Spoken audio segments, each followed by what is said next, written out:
नमस्कार दोस्तों, मैं मौर्य अखिलेश कुमार। मैंने जो इससे पहले इंट्रोडक्शन ऑफ एनाटॉमी पे एक वीडियोज अपलोड किया था, उसके बाद उसका प्रश्न पत्र 10 क्वेश्चन उसमें थे, उसको भी अपलोड किया। अब उस प्रश्न पत्र का मैं वीडियोज उत्तर के साथ लेके आया हूँ। इससे पहले आप लोग को अगर ये प्रयास मेरा अच्छा लगता है तो वीडियोज को लाइक करें, अपने फेसबुक व्हाट्सएप ग्रुप पे शेयर करें और साथ में ही सब्सक्राइब करना न भूलें, ताकि जो भी वीडियो मैं अपलोड करूं उस तुरंत आप लोग को नोटिफिकेशन मिल जाए। और साथ में जब आप लोग लाइक शेयर और सब्सक्राइब करते हो तो हम लोग को एक मोटिवेशन मिलता है और उससे एक और बेहतर वीडियोज बना सकूं। तो आप लोग से विनती है कि आप लोग वीडियोज को ज़रूर लाइक करें, शेयर करें और चैनल को सब्सक्राइब करें। आइए आज का पहला सवाल हम लोग देखते हैं। एनाटॉमी शब्द किस भाषा का रूपांतरण है? अंग्रेजी, ग्रीक, रोम, फ्रेंच। एनाटॉमी शब्द जो होता है ग्रीक भाषा के एनाटॉम शब्द से बना हुआ है। एनाटॉम का मतलब होता है विच्छेदन, डिस्कशन। तो एनाटॉमी शब्द का अर्थ होता है ग्रीक भाषा के एनाटॉम से लिया गया है, जिसका अर्थ होता है विच्छेदन करना यानी काटना, यानी कि कई भाग में काट के पहले समय में अध्ययन करते थे शरीर को, मृत शरीर को, तो उसको एनाटॉम कहते थे। तो इसका सही उत्तर होता है ऑप्शन बी, ग्रीक भाषा। जब भी हम पढ़ते हैं तो अक्सर बहुत से शब्द जो हैं ग्रीक भाषा से लिए गए हैं। कारण है कि प्राचीन काल के समय की अगर बात करें तो वहाँ पे यूनान में सबसे ज़्यादा शिक्षा और दर्शन को महत्व दिया जाता था और हर चीज़ को वहाँ लिपिबद्ध किया जाता था। तो उस लिपिबद्ध करने के कारण ही वहाँ की जो भाषा थी वो ग्रीक रही और उसी से हर जगह अपने अपने भाषा में उसको ट्रांसलेट करते चले गए, इसलिए हर जगह हमें ग्रीक भाषा मिलता है। अगर यहाँ ही पे एनाटॉमी शब्द किस शब्द का रूपांतरण है लिया जाता, तो वहाँ पे इस प्रश्न का उत्तर जो बनेगा वो होगा एनाटॉम। यहीं पे कई लोग गलत आंसर दिए थे, जहाँ पे एनाटॉमी शब्द भाषा का रूपांतरण मैंने पूछा था तो सब लोग ने एनाटॉम शब्द जिक्र कर दिया, जबकि वो एक शब्द है, ग्रीक शब्द है। प्रश्न संख्या 2 है, मानव का वैज्ञानिक नाम क्या है? तो ऑप्शन सी, प्लांटी की बात करें तो प्लांटी एक जो प्लांट होता है उसका वैज्ञानिक नाम होता है। और अ, तो इस प्रश्न का सही उत्तर ऑप्शन ए, होमोसेपियंस है। होमोसेपियंस शब्द जो ऑप्शन बी में कैरोलस लिनियस है, एक वैज्ञानिक थे जिनको हम जैविक वर्गीकरण का जनक कहा जाता है, कैरोलस लिनियस को। और इन्होंने सन 1758 में सबसे पहले होमोसेपियंस शब्द की व्याख्या की, जिसको हम मानव का वैज्ञानिक नाम के रूप में जानते हैं। तो इसलिए इस प्रश्न का सही उत्तर ऑप्शन ए, होमोसेपियंस है।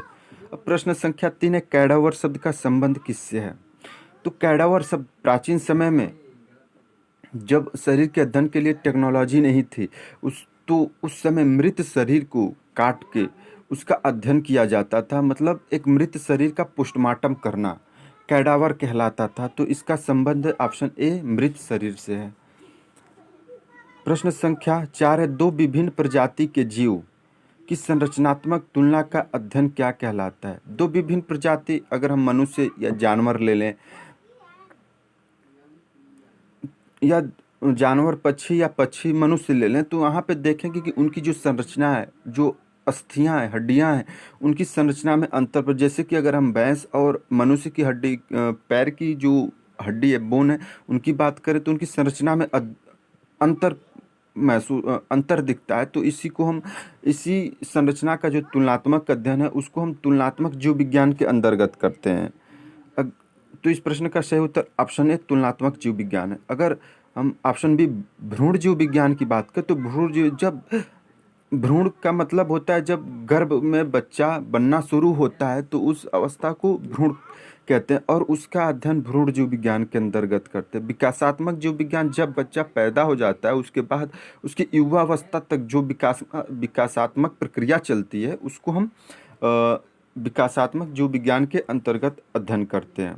तो प्रश्न संख्या 5 है, जीवित जीवों की संरचनात्मक संगठन का अध्ययन करना कहलाता है? जीवित जीवों की संरचनात्मक संगठन का अध्ययन करना कहलाता है, यानी जो जीवित जीव हैं उसकी संरचना, उसकी बनावट कि बनावट जो है उसके बारे में अध्ययन करना क्या कहलाता है? Biology, biochemistry, physiology, anatomy. तो इस प्रश्न का सही उत्तर ऑप्शन ए एनाटॉमी है। एनाटॉमी में क्या जो एनाटॉमी का मतलब ही होता है कि जीवित जीव की जो संरचनात्मक अध्ययन है और उसके जो अंग है, उन अंगों के बीच जो संबंध होता है उसको हम एनाटॉमी शब्द का जिक्र करते हैं। अगर वहीं पे मृत जीवों की संरचनात्मक संगठन का अध्ययन, तो जैसे कि हम पहले बताया कि कैडावर था जिसका मृत शरीर का अध्ययन करना था, आज से उसका पोस्टमार्टम किया जाता है, उसके बारे में उसका अध्ययन होता है। और जीवित जीवों की संरचनात्मक संगठन और उसकी जो अंग हैं जैसे हाथ पैर नाक आँख कान मुंह, सबका जो किसी भी कोई भी कार्य करते हैं तो उनके बीच एक सामंजस्य स्थापित होता है, तब तब सभी मांसपेशियां एक साथ काम करते हैं, तो उनका अध्ययन हम एनाटॉमी के अंतर्गत करते हैं। अब फिजियोलॉजी की अगर बात करें तो इसका मतलब होता है कायिकी विज्ञान, यानी कि मानव क्रिया विज्ञान, यानी कि जो भी गतिविधि हो रही शरीर के अंदर, जैसे कि भोजन का पचना, उसके बाद उसके एंजाइम का उत्पादन होना, हार्मोन्स का उत्पादन होना, या एक रूप से देखें तो ग्लाइकोजन का ग्लूकोज के लीवर में इकट्ठा होना, ये सब फिजियोलॉजी के अंतर्गत होता है। हृदय कैसे पंप करता है, ये सब फिजियोलॉजी के अंतर्गत। अगर बायोकेमिस्ट्री की बात करें तो बायोकेमिस्ट्री का मतलब होता है कि जब हम कार्य करते हैं तो उसके लिए हमारे पेशियों को एनर्जी की ज़रूरत होती है, तो वो इस एनर्जी कैसे कैसे उत्पन्न होती है शरीर में, उसका अध्ययन बायोकेमिस्ट्री के माध्यम से करते हैं। जैसे कि अगर जब हम मसल्स हमारी संकुचित होती हैं तो हमारी जो मायोफाइब्रिल्स होता है उसकी जो एक्टिन और मायोसिन छड़ें होती है एक दूसरे के ऊपर चढ़ती हैं, तो उसके लिए वहाँ पे एनर्जी की ज़रूरत होती है। वो एनर्जी हमारी सेल्स की जो माइटोकॉन्ड्रिया में उपस्थित होती है, सॉरी, तो जो इकट्ठी होती है, तो उसको कैसे हम प्रोवाइड करना, ये हमें बायोकेमिस्ट्री के अंतर्गत अध्ययन करते हैं। प्रश्न संख्या 6, पेशियों का कार्य करने के लिए ऊर्जा की आवश्यकता की पूर्ति करना किसके अंतर्गत अध्ययन करते हैं? इससे पहले वाले प्रश्न में आपको जिक्र किया था बायोकेमिस्ट्री का, तो वही प्रश्न इसमें है कि पेशियों को कार्य करने के लिए ऊर्जा की आवश्यकता की पूर्ति करना किसके अंतर्गत अध्ययन करते हैं? तो हमने पिछले प्रश्न में आपको बताया एनाटॉमी फिजियोलॉजी के बारे में। एंड्रोलॉजी कोई शब्द नहीं होता और बायोकेमिस्ट्री ही इस प्रश्न का सही उत्तर है। जैसे कि हमारी फाइब्रिल जो जिम्मेदार होती है मसल्स कॉन्ट्रैक्शन के लिए, उसकी जो एक्टिन और मायोसिन छड़े होते हैं एक दूसरे पर चढ़ते हैं तो मसल्स कॉन्ट्रैक्ट होता है, तो उसके लिए हमें एनर्जी की कैसे ज़रूरत होती है? इस प्रश्न का जो सही उत्तर है ऑप्शन सी बायोकेमिस्ट्री है। प्रश्न संख्या 7 है, जानवरों की संरचना का अध्ययन क्या कहलाता है?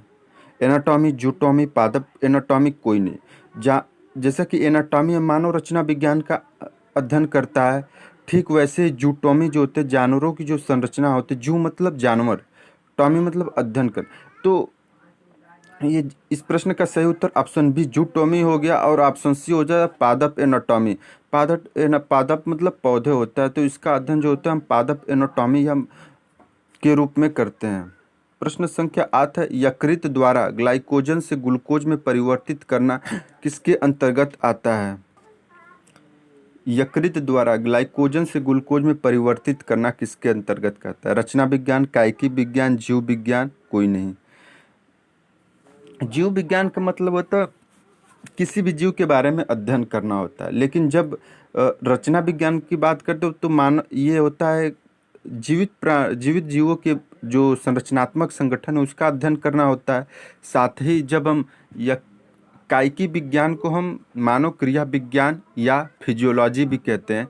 तो जो प्रश्न है यकृत द्वारा ग्लाइकोजन से ग्लूकोज में परिवर्तित करना किसके अध्ययन के अंतर्गत होता है? तो ये हमारे जो लीवर है, लीवर की बनावट के बारे में बात करेंगे तो वो रचना विज्ञान हो जाएगी। जब लीवर कैसे काम कर रहा है, किसके लिए काम कर रहा है, क्यों काम कर रहा है, तो ये उसकी कायिकी विज्ञान यानी कि फिजियोलॉजी, जो ऑप्शन बी इस प्रश्न का सही उत्तर है कायिकी विज्ञान, इसके अंतर्गत ये अध्ययन करते हैं। प्रश्न संख्या 9 है, पादप कोशिकाओं की संरचनाओं का अध्ययन किसके अंतर्गत करते हैं? तो एनाटॉमी जीवित जीवों की संरचनात्मक अध्ययन हो गया। प्लांट जूटॉमी जो हमारी जंतु विज्ञान के जीवों के बारे की संरचना का अध्ययन करना। माइक्रो एनाटॉमी, इसको हम अगले वीडियोज में समझाएंगे। माइक्रो एनाटॉमी क्या होता है? माइक्रो एनाटॉमी का मतलब जो चीज़ें आँख से दिखाई नहीं देती है शरीर की, उसका अध्ययन करने के लिए हम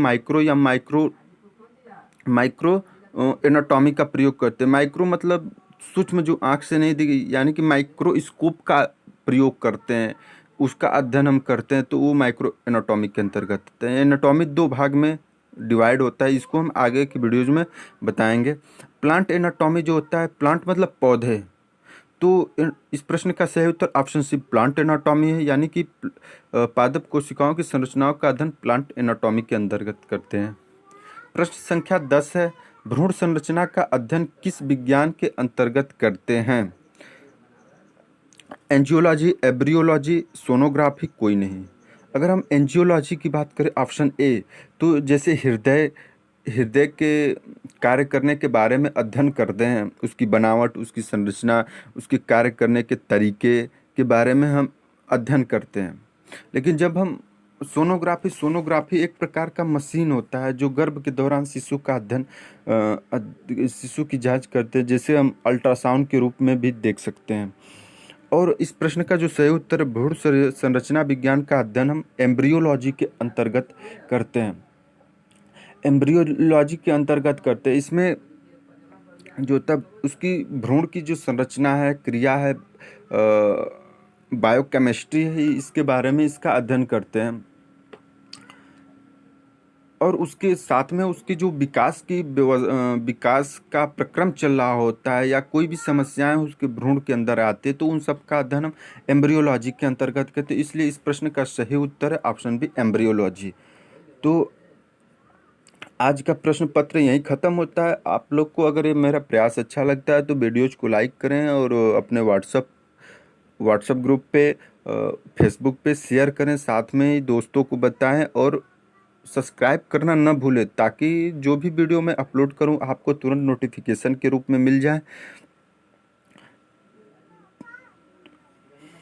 इसके लिए आप लोग को धन्यवाद।